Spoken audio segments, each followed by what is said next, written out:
বলে দিচ্ছি তোমাদের সকলকে রাধা অষ্টমীর অনেক শুভেচ্ছা। আর আমি এখন যাচ্ছি মামার বাড়িতে। মামি ক্যাব বলে ফোন করে বললো যে তাড়াতাড়ি চলে আসো, আমি রাধা অষ্টমী করছি। আর আমরা যেহেতু রাধা অষ্টমী করি না, তার জন্য মামি ফোন করে বললো। আর আমি এক্ষুনি চলে যাচ্ছি রোদের মধ্যে পুড়তে পুড়তে। এই যে কি রোদ হয়েছে আজকে, আর হেঁটে হেঁটে যাচ্ছি।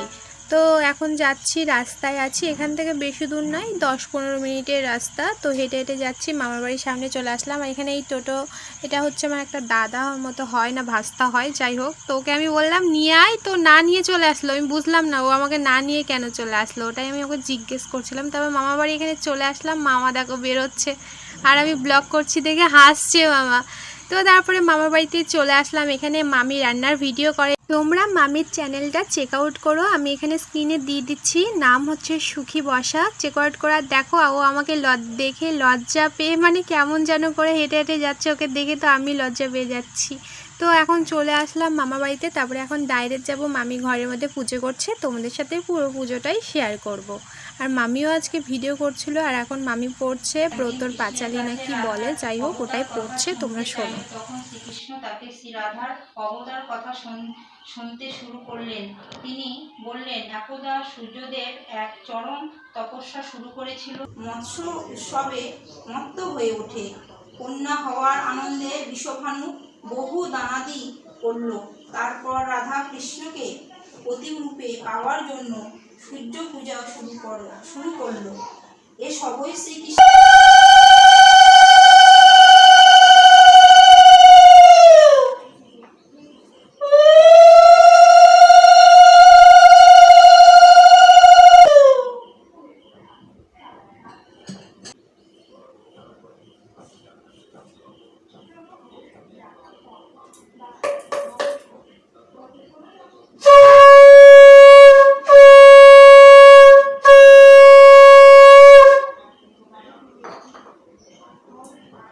শ্রীকৃষ্ণের অষ্টশতনাম।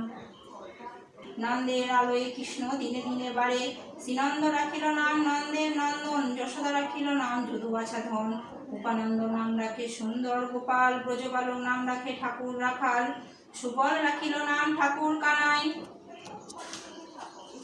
শ্রীদাম রাখিল নাম রাখাল রাজা ভাই, ননীচোরা নাম রাখে যতে গোপিনী, কালো সোনা নাম রাখে রাধা বিনোদিনী, কুঞ্জা রাখিল নাম পতিত পাবন হরি, চন্দ্রাবলী নাম রাখে মদন বংশীহারি বংশধর।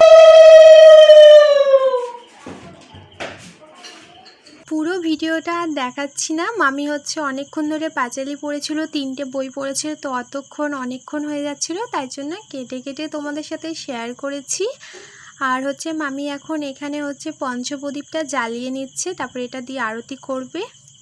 আর তোমরা পুরো ব্লগটা দেখো, আমার ভিডিওতে লাইক করো, চ্যানেলটাকে সাবস্ক্রাইব করে দিও, আর আমার পাশে থেকেও সাপোর্ট করো। আর দেখো এতক্ষণ ধরে গরমের মধ্যে বসে থাকতে থাকতে আমি জাস্ট ঘেমে স্নান হয়ে গেছি, অনেকটা ঘেমে গেছি, কি বলবো।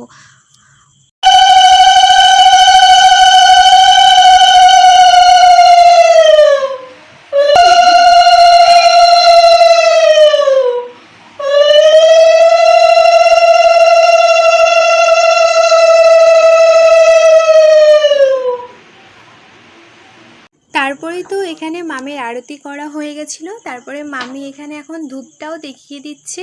আর আমাদের পুজো আজকে এখানে সম্পন্ন হয়েছে। তো তারপরে মামি প্রণাম করে নিচ্ছিল, আমরাও প্রণাম করে নিয়েছি। তো তারপরে এখন প্রসাদগুলো যেগুলো দেওয়া হয়েছিল মামি সেগুলো এখন উঠিয়ে নিচ্ছে, তারপরে সবাইকে প্রসাদ খেতে দেবে। আমারও না খুব ইচ্ছে ছিল এবার রাধা অষ্টমী করার, কিন্তু আমার মা আমাকে করতেই দেয়নি, বলেই নি যে আজকে রাধা অষ্টমী, আমি জানতামই না। তো ওই জন্য আমার এবার করা হয়নি। আর জন্মাষ্টমীটাও করতে চেয়েছিলাম, যেহেতু এবার ভাদ্র মাসে জন্মাষ্টমীটা পড়েছিল, তার জন্য জন্মাষ্টমীটাও করতে পারিনি। তো এই জন্য রাধা অষ্টমীটাও করতে পারলাম না। এর পরের বছর চেষ্টা করব যাতে করতে পারি। এরপরে তো মামি পুরো প্রসাদগুলো উঠিয়ে নিয়েছে, আর এখন মামাকে, আমাকে, বুনুকে খেতে দেবে। তো এখন এখানে আমরা কলা পাতায় নিয়েছি, আমরা প্রসাদ খেলে কলা পাতায় খাই। তোমরা কিভাবে খাও একটু কমেন্টে বলবে, আমার না খুব ভালো লাগে কলা পাতায় খাবার খেতে। এখানে মামাকেও দিয়ে দিয়েছে, তারপরে আমাকেও দিচ্ছে, তারপরে মামিরটাও নেবে, তারপরে হচ্ছে বুনুকেও দেবে প্রসাদ। তো আমরা 4জন মিলে একসাথে খেয়েছিলাম। আর মামি পরে সব বাচ্চাদেরকে দিয়েছিল, হয়তো আমি জানি, আমি চলে এসেছিলাম, অতক্ষণ থাকিনি বেশিক্ষণ। কতক্ষণ থাকবো বলে, বাড়িতে মা ফোন করছিল তাই চলে আসছিলাম। তো তোমরা তোমার মামার বাড়িতে কেমন মজা করো, এনজয় করো, আর এবার রাধাষ্টমীতে কেমন মজা করেছো কমেন্টে জানাবে। আর প্লিজ আমার চ্যানেলটাকে সাবস্ক্রাইব করে দিও, একটা ভিডিওটাতে লাইক করে দিও, আর আমাকে একটু সাপোর্ট করো, ঠিক আছে? মামি তো প্রসাদে দিচ্ছিল ফল, কাঁঠাল, যেমন আপেল, শসা, তারপরে হচ্ছে মৌসুম্বি, তারপরে লুচি করেছিল, পায়েস করেছিল, তালের বড়া করেছিল। তালের বড়াটা কিন্তু বেশ ভালো খেতে হয়েছিল। তারপরে আবার সুজিও করেছিল মামি। আমার সবথেকে বেস্ট লেগেছে তালের বড়া, কাঁঠাল। আমার কাঁঠাল খুব ভালো লাগে। এমন অনেক মেয়েরা আছে যারা কাঁঠাল খায় না, বাট আমার এত ভালো লাগে কাঁঠাল খেতে। কাঁঠালের স্মেলটা আমার খুবই ভালো লাগে। আর দেখো আমার বুনুতে এত শয়তান, ওকে যদি বলি ভিডিও করছি ভালো করে খা, তো ও আরও খারাপ করে খাবে যাতে ওকে দেখতে খারাপ লাগে। মানে এত মানে মজা করে, মানে ওকে যেন দেখতে কেমন যেন করে করবে যাতে ওকে দেখতে ভালো না লাগে। এত দুষ্টু হয়েছে। পরে তো ওকে আমি রাধা সাজিয়েছিলাম। তুমি বললাম তো মামির চ্যানেল চেক আউট করো। আর বুনুরও আরেকটা চ্যানেল আছে, ওই চ্যানেলেও বুনুর হচ্ছে ভিডিও আপলোড করা হয়, বা ইনস্টাগ্রামেও দেখতে পারো তোমরা। তো হচ্ছে পরে হচ্ছে বুনুকে হচ্ছে রাধা সাজিয়েছিলাম। আর এখানে না আমি প্রসাদটা খাচ্ছিলাম আর ভিডিও করছিলাম, আর মামা আমাকে কিছুতেই ভিডিও করতে দিচ্ছে না। এত হাসাচ্ছে যে প্রসাদ খেতে খেতে মানে আমার হাসতে হাসতে মাথা খারাপ হয়ে যাচ্ছিলো। একটু পরে তোমরা দেখতে পাবে। প্রসাদ খাওয়ার সময় মামা আমাকে এত হাসিয়েছে, তোমাদেরকে কি বলবো আর বলে বোঝাতে পারবো না। আমি দেখিয়ে প্রসাদটা যখন খাচ্ছি না, বলছে ঢং করতেছে, দেখিয়ে খাওয়ার কি আছে। বুঝলাম না এত হাসানোর কি আছে। আমি মামা এত হাসাচ্ছে যে আমি ভিডিওটাই করতে পারছি না, প্লাস খেতেও পারছি না। এত হাসাচ্ছে লাস্টে আমি ভিডিওটাই করিনি। তারপরে তো মামিও আসলো, মামিও ফল খাচ্ছিল। তো মামির সাথেও একটা ক্লিপ দিয়ে দিলাম। তোমরা চেনো কি না কমেন্টে জানাবে, মামির ভিডিও দেখো কি না কমেন্টে জানাবে।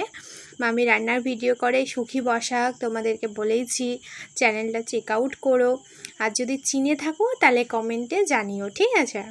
তারপরে তো মামি এখানে আরও কিছু তালে বড়া ভাজছিল, তখন হচ্ছে পুরোটাই করেনি কারণ সময় পাইনি। তো আরও কিছু বাকি ছিল, সেগুলো ভেজে তারপরে বেগুনি করেছিল আর আমাকে প্যাক করে দিয়েছিল। তো আজকের ভিডিওটা এই পর্যন্ত, বাই।